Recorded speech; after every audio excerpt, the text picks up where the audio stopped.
So দেখো, আমি চুলটা একটু উঁচু করে বেঁধে নিলাম। তারপরে ওই যে চুলটা দেখো ঘাড়ে পড়ে রয়েছে। হ্যাঁ, এগুলো কিছু এডিট করবো না, সব থাকবে সব থাকবে। তারপরে তো দেখো, আজকে আমি তোমাদের সাথে শেয়ার করছি স্কার্ট দিয়ে কিভাবে কি পরা যায়। যেহেতু গরমকাল আর প্রচন্ড গরম, তো সামারে কি করে একটা সুদিং ড্রেস তোমরা ক্রিয়েট করতে পারো স্কার্ট দিয়ে। Hey guys, good evening and welcome to my channel tips up back. কেমন আছো তোমরা সবাই? আশা করছি সবাই ভালো আছো, আর তোমাদের ভালোবাসায় আমি তো ভালোই থাকি। সো দেখো, একটা normal skirt, cotton skirt of course. আর এটার কিন্তু সামনেটা এরকম আমি করে নিয়েছি, এটা ছিল না এরকম। এটা আমি আমার টেলারকে দিয়ে এরকম করে নিয়েছি। অ্যান্ড এটার সাথে আমি পরে নিয়েছি একটা স্ট্র্যাপলেস ব্রালেট, বাট স্ট্র্যাপলেস এখন করলাম। এটা স্ট্র্যাপ ছিল, এটাকে স্ট্র্যাপলেস আমি এখন করলাম। বাট যেহেতু আমি একা এখন পারবো না, সো স্ট্র্যাপটা আমি পেছন দিক দিয়ে দিয়ে দিলাম। মানে শোল্ডারটা পুরো এরকম থাকলে তাহলে কিন্তু ভালো লাগে দেখতে। তো দাঁড়াও, চেষ্টা করছি আর একটুখানি ভালো। তো দেখো, আমি স্ট্র্যাপটা কিন্তু পুরো খুলে দিয়েছি, কেন পুরো শোল্ডারটা স্ট্র্যাপ দেখা গেলে ভালো লাগে না দেখতে। সো যাদের হোয়াইট শোল্ডার, যারা চাইছো কি এরকম একটা ড্রেস তোমরা ক্রিয়েট করবে স্কার্ট দিয়ে, তোমরা কিন্তু করতেই পারো। তো আসবো সেকেন্ড লুক নিয়ে তোমাদের সামনে, যেভাবে আমি পরি। তো এটা কিন্তু করতেই পারো। হ্যাঁ দেখো, খোলামেলা পোশাক যারা পছন্দ করে না, তারা তোমার শোল্ডার দেখা গেলে, তোমার ন্যাভেল বা একটু ক্লিভেজ দেখা গেলে তারা অনেক কমেন্ট করবে, অনেক অনেক কিছু বলবে। আহ, দুটো কারণে বলে দেখো, এক হয় তারা দেখাতে পারবে না, মনে ইচ্ছে আছে জেলাসিতে। আর নাম্বার টু, সেটা হচ্ছে কোনো কাজ নেই, কি করবে, কারোর একটা পেছনে লাগতে হবে, কাউকে হ্যারাস করতে হবে, সেই জন্য। এটা হচ্ছে হিউম্যান নেচার, এগুলো চেঞ্জ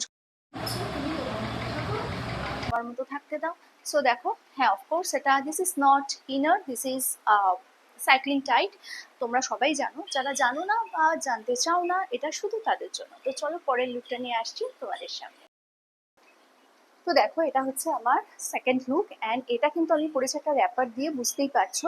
এটা যেহেতু সামার, আর এমনি সময় হলে আমি বলি এখানে একটা বেল্ট তোমরা ইউজ করতে পারো, এরকম একটা বেল্ট ইউজ করলে কিন্তু ভালো লাগবে দেখতে। বাট যেহেতু এটা সামার, তো আমি বলবো বেল্ট ইউজ না করে নর্মালি এরকম ভাবেই রাখো, এরকম রাখলে কিন্তু ভালো লাগবে। অ্যান্ড অফ শোল্ডার বা কোল শোল্ডার যাই পরো না কেন, সামারে কিন্তু সেটা ভীষণ আরাম দেয়। আর আমি তো এরকম পুরো শোল্ডার ওপেন রাখতে ভীষণ পছন্দ করি। আর আমার মনে হয় এটা স্টাইলের একটা পার্ট, এটা নিয়ে সমালোচনা বা আলোচনা করার কিছু নেই। আবারও বলছি, যাদের কাছে কোনো টপিক থাকে না তারা এগুলো নিয়ে আলোচনা করে। দেখো, প্রপার কলকাতা যারা থাকে, তারা কিন্তু এইসব ড্রেস পরে বা দেখে অভ্যস্ত, তাই তো? কারা কারা আমার সাথে একমত একটু বলো, মানে কমেন্ট সেকশনে বলো। অ্যান্ড দূর থেকে ড্রেসটা হচ্ছে এইরকম, অ্যান্ড ব্যাক ড্রেস হচ্ছে, সরি ব্যাক পোর্শনটা হচ্ছে এইরকম।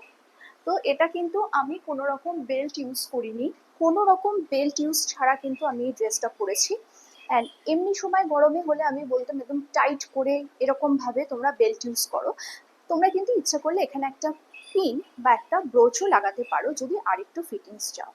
একটা পিন বা একটা ব্রোচও লাগাতে পারো, বাট আমার মনে হচ্ছে এরকম লুজই ভালো লাগছে। গরমকালে তো একটু ঢিলেঢালা পোশাক পরা উচিত। তো এটা কিন্তু ভীষণ ভালো লাগছে। আর সত্যি, ট্রাস্ট মি, আমি যখন ড্রেসটা পরছি আমি বুঝতে পারিনি এটা এতটা অ্যাট্রাকটিভ হবে।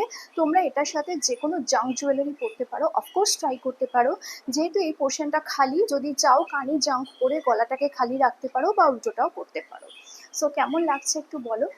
হা হা, আমার তো বেশ লাগছে। আর ব্ল্যাক অ্যান্ড হোয়াইট কম্বিনেশন তো অলওয়েজ ভালো, কি বলো? তো কালকে আসবো একটা নতুন ভিডিও নিয়ে, ততক্ষণের জন্য